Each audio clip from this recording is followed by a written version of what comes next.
తోటకి అయితే వచ్చామన్నమాట. ఇక్కడైతే ఈ తీగలు మొత్తం పండిపోయినాయి. ఈ కొమ్మలకి చాలా నల్లగా ఉంది అనమాట. చూడండి ఇలా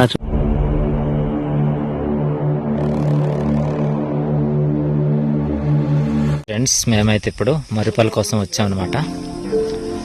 అవి ద్రాక్ష పళ్ళ రీతిగా నల్లగా ఉంటుంది. నల్ల ద్రాక్ష పళ్ళు చూసి ఉంటారేమో, ఆ మాదిరిని పోళ్ళు ఉంటాయన్నమాట.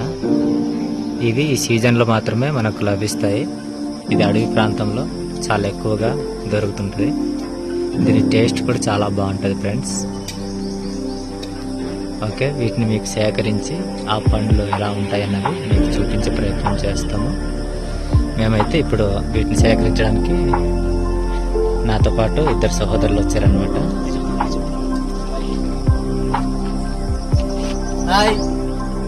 ఓకే ఫ్రెండ్స్, కిందకి అనమాట. కిందకి వచ్చేది పుల్లగా పుల్లగా తీయగా టేస్ట్ బాగుంటుంది.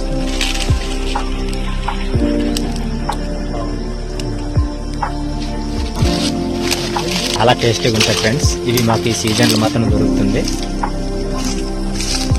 ఫ్రెండ్స్ చూడండి, ఇప్పుడైతే సహోదరుడు ఎక్కడానికి ప్రయత్నం చేస్తున్నాడు.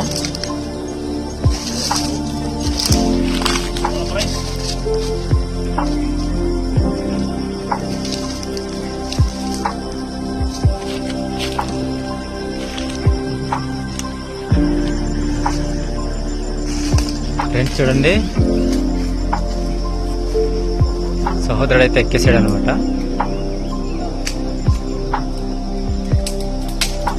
మేము వచ్చాము, సో కొంచెం తక్కువ పండ్లు ఉన్నాయి.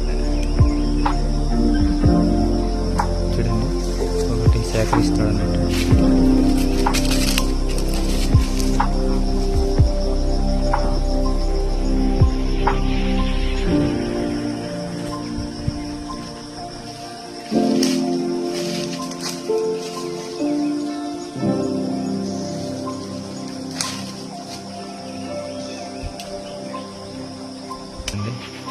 ఆ పండ్లు చూడగానే నోట్లో పెట్టుకోవాలనిపిస్తుంటుంది అనమాట.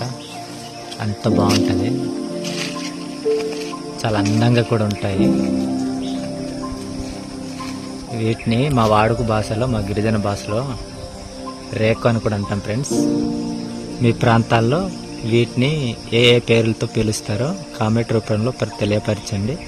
మీ ఏరియాను కూడా కామెంట్ రూపంలో తెలియపరచండి అనమాట. మా ఏరియాలో అయితే ఈ విధంగా పిలుస్తామనేసి. మా ఏరియాలో అయితే వీటిని రేకు అంటాము. రేకు పాడేయి అనేసి మా భాషలో.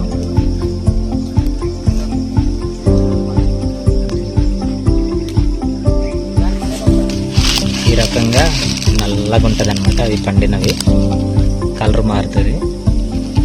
చూడండి, ఇది నల్ల ద్రాక్షలాగా, సేమ్ ద్రాక్షలాగా కనిపిస్తుంది కదా.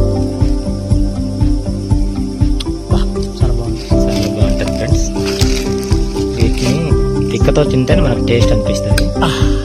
చూడండి ఫ్రెండ్స్, వాళ్ళు విరిగిపోయేలా అనిపించింది సౌండ్.